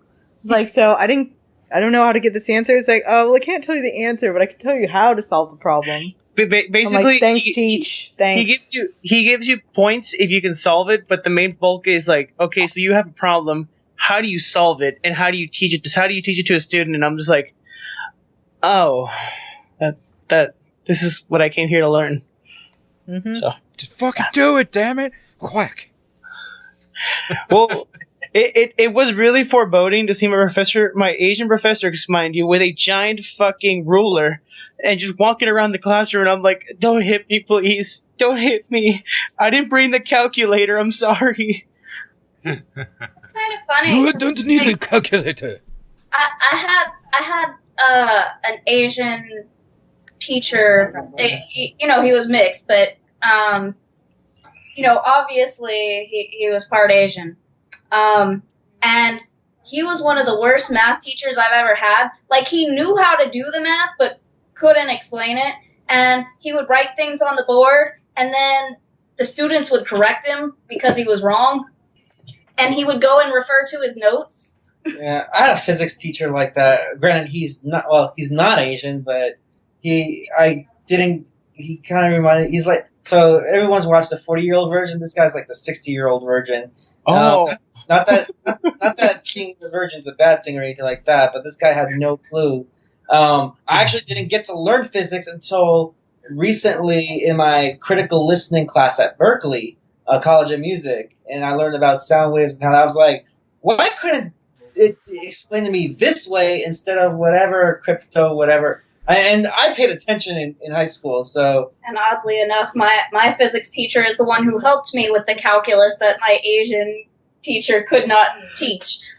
But it's kind of funny because, now I'm homeschooling our daughter, and that's exactly what I do. I'm like, I've always been good at math, but it's actually, it is about techniques, and sometimes the techniques that are provided with the material aren't always the best techniques for the job. And I mean, sometimes they are, but not everybody learns in the same way. So it's nice to be able to get to the point where you can show not only how to figure it out the way that it should be figured out, but also, several different ways that you can come about the same answer without accidentally ending up with something wrong. Oh yeah. My professor, honestly, really good teacher.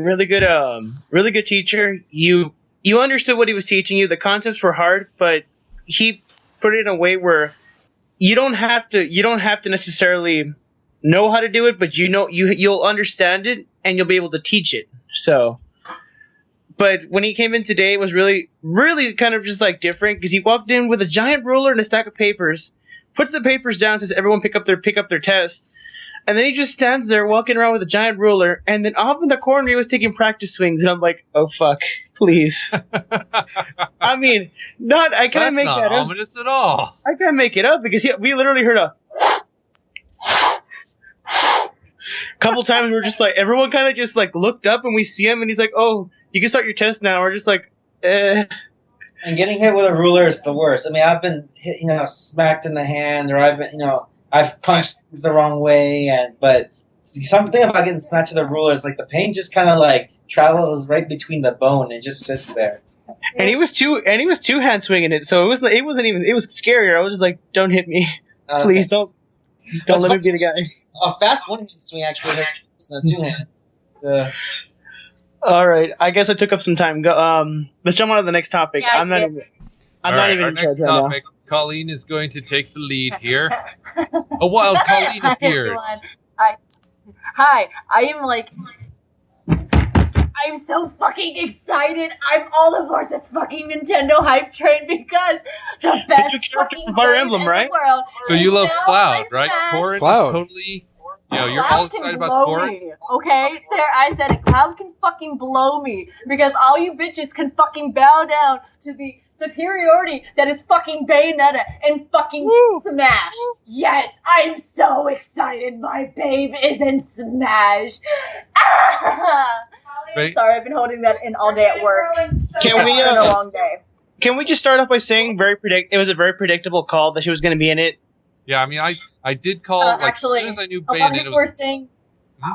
Well, a lot of people were giving it shit because they're like, well, what is Bayonetta gonna do when she has to strip off her clothes, huh? And I'm like, bitch, there's a way around it. You know what? Well, no, she has- You know what? At this point, I would expect anything now. Ever since they announced Cloud, I expect anything. Although even before, I don't know what they announced way before Cloud, but I made this thing where it's like, hey, if Cecil Harvey or Locke Cole get announced, we're gonna riot. They announced them, they announced Cloud, so I was like, okay, good game. But of course, as I made the analogy, I don't remember if I made the analogy on the show, but it's kind of like with professional wrestling. Mario is the Hulk Hogan, Ryu is Undertaker, Cloud is like the Seth Rollins, and But the thing is, and my brother and I talked about it, and he made the analogy like, so there's this game called Pro Wrestling NES, and it is a Nintendo product, and pretty much both of us are waiting on Starman to get featured. So unfortunately, well, I don't know about now that they announced Bayonetta. I was like, okay, it might be risky, but we were afraid that Smash was going to enter the PG era, and they wouldn't bring Starman because Starman looks like a condom, and he's pink, and he has a personality of Deadpool, which is, but hey, and if you guys don't know what I'm talking about, YouTube Pro Wrestling NES, and then YouTube Starman. There's actually a wrestler who cosplays Starman, and he's hilarious. And I'm like, I would love for him to be in Smash. That would be fun. But oh no, Bayonetta. Yeah, in my top 10 girl, like if I dream fictional waifus, because I'm weeaboo trash. But in my top 10, Bayonetta is definitely in my top 10. She still has. She is my number one. She is Yumiko my number one. Oh, really? She's your... Oh, wow. Okay. Now, which version do you prefer? Do you prefer Bayonetta 1 or 2? Long hair or short hair? 2. That short hair and the legs and that ass. Oh, yes, please. Just give me the Bayonetta legs. They're going to be a Jean costume? Because I think she's better. It's funny because they were releasing the images of what her costumes, what the color schemes are, and one of them, and I want to see if you catch on to this one, Professor, is her with her short hair. And the color of her hair is white, and her outfit is red. Yeah, so Shawn with basically a short hair Shawn. Oh, that's awesome. Are they going to get her original voice actor in to do her voices and stuff? It sounds like her, but I'm not entirely sure. Okay. Her voice actor is really good. Like, her British voice also really makes the character. Like, I know the Japanese voice actress tries, but no, the British voice wins. It is made of wind. It's just no. It has to be the English. I have to side with the English for this one. Yeah. Now Shawn. What's cool about Shawn? She's voiced by Grey Delisle, who is Azula from Avatar: The Last Airbender. So her friend is Azula. It's awesome. She hangs out with the crazy one. I'm so excited, and I will fight anyone for a fucking Bayonetta amiibo. Like, I don't like amiibos. I think they're stupid. Yeah. But it's for life. I remember what happened?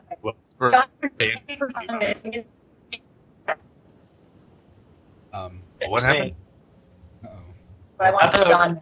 Technical difficulties. No, technical difficulties. Okay, cool. It's not just. Jet. Are we good? No. But in retrospect, I don't care for Cloud or any of the Fire Emblem characters. Yeah, why are they pushing Fire Emblem so much? Are they coming up with new? Yeah.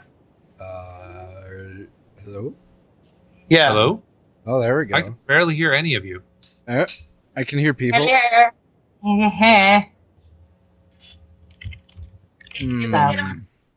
Because it sounds like Kenny. Hold on, Ryan. Yeah. Should we kill the call temporarily and then restart it? You could try that. I think that we could just try that really quick because I think that's what's causing an issue.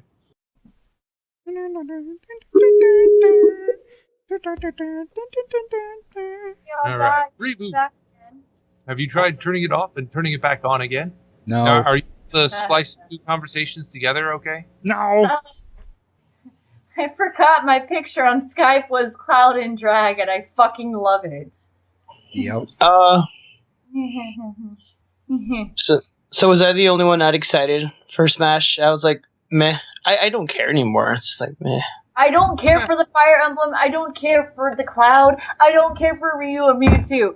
Fucking Bayonetta's in there, and I am happy. I can die knowing my waifu is the best fucking... I can own weebs with my fucking waifu in Smash now. Yes. I mean, Colleen, you gotta be good first before you can own people. So let's not make that. Let's not make that hefty assumption. Before she's the worst tier character in the game. That's cute. You think that I'm bad at Smash? Bayonetta's fucking bad. If they Bayonetta, will be I'll tell you what. I'll even do fucking Peach. No, I'll even go with my weakest one. I'll go with fucking Wii Fit Trainer. I'll still kick your fucking ass, Shawn. Sure. Right. The only thing I liked about it, to be from the Nintendo Smash announcement or the Nintendo Direct announcement, was the introduction of the Fire Emblem character, because we got to see. I care. Shut up. I don't care for Fire Emblem. No one gives a fuck. Well, your opinion is shit. Go to bed. Go to bed. No, I actually liked it, the fact that the Fire Emblem character, because it only shows that the game's coming up really soon. The new game. Yeah, it is. Yeah. Like next month after maybe. I think February is when they announce when the date is. I'm not sure. That animation for the Fire Emblem game character announcement, too I good. haven't seen it.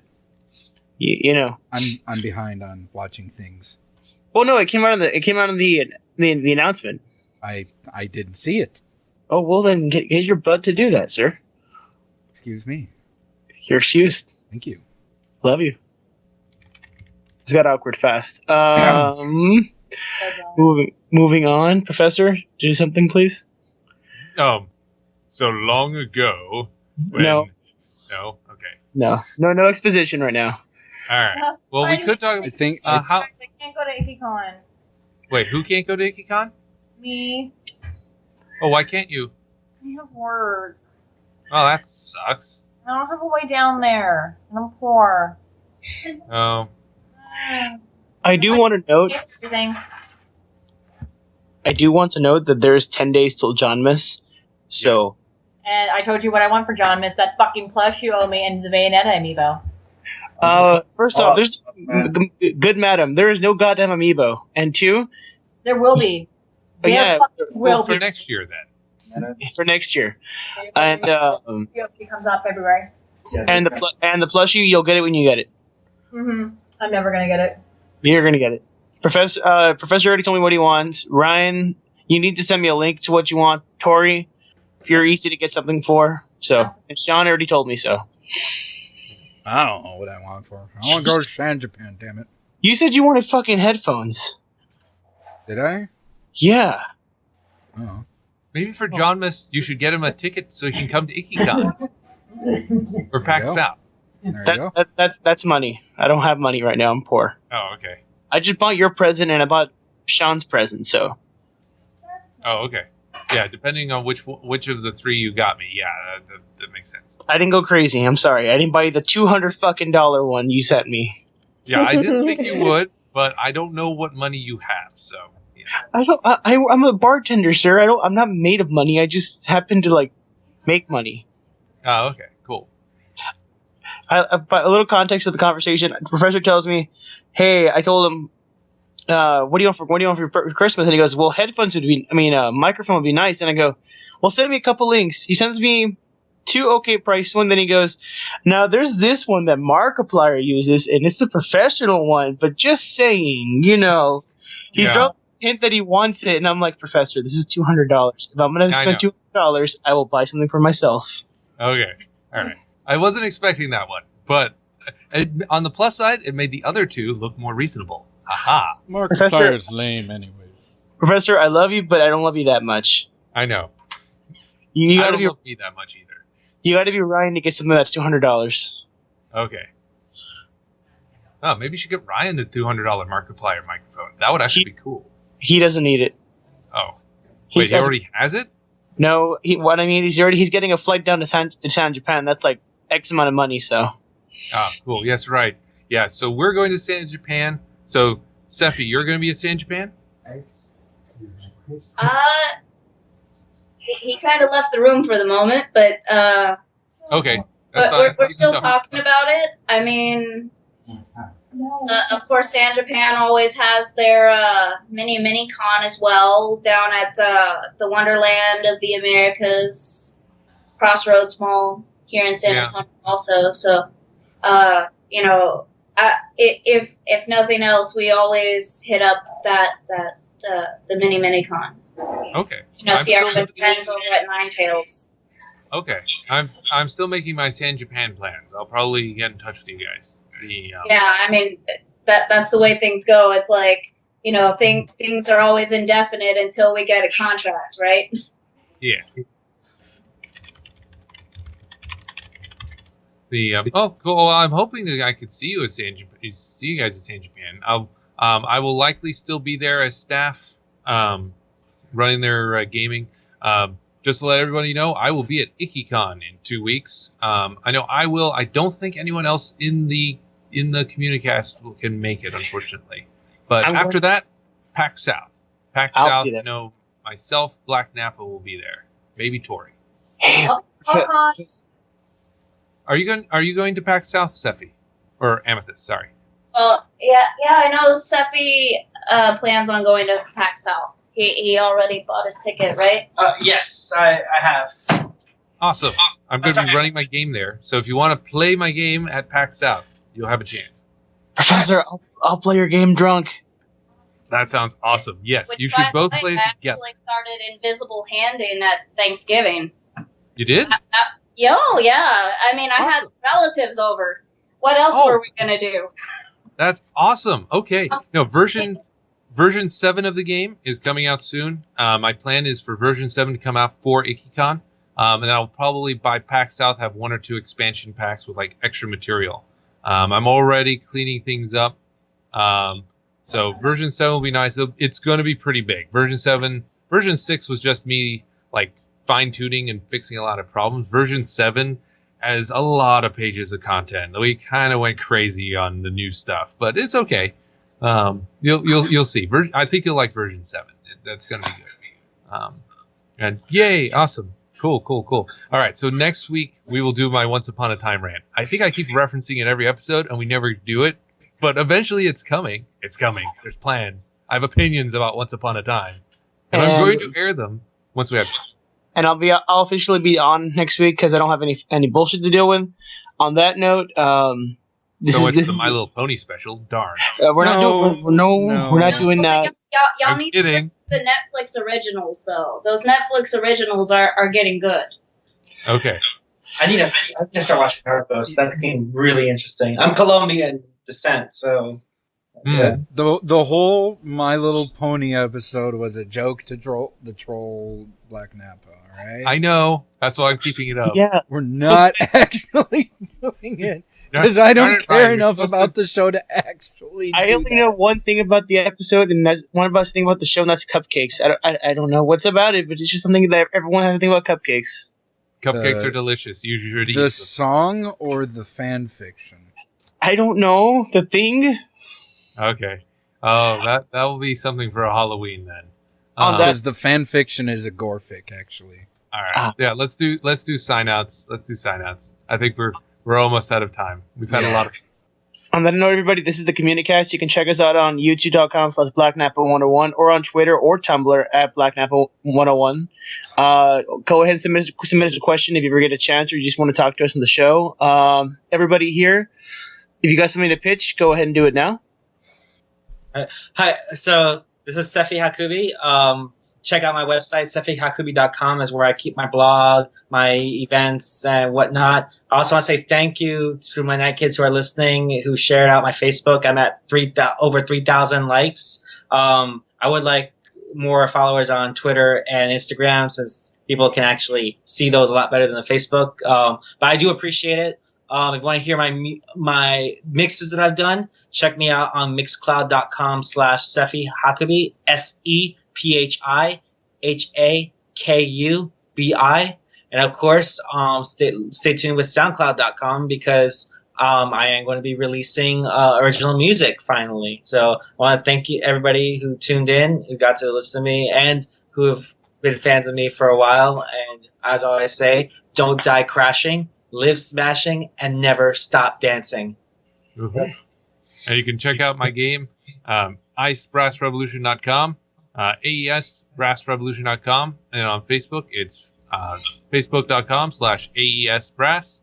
Our Twitter is aesbrass. We'll be at IkiCon version 7, so check it out. Try to make sure the Bayonetta style is playable, because Bayonetta is awesome. Yeah, if you want to play Bayonetta in this game, I will love you so much. In before she's the worst tier character.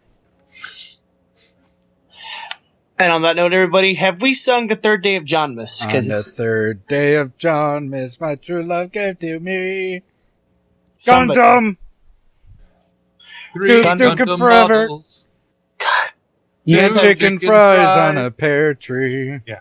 you guys had one job and you guys fucked it up. I love you guys. Yeah. Love Thank you you. too, John. Thank you and good night, Johnmas. everybody. Merry Johnmas, one and all. Good night, everybody. All right. Happy New Year.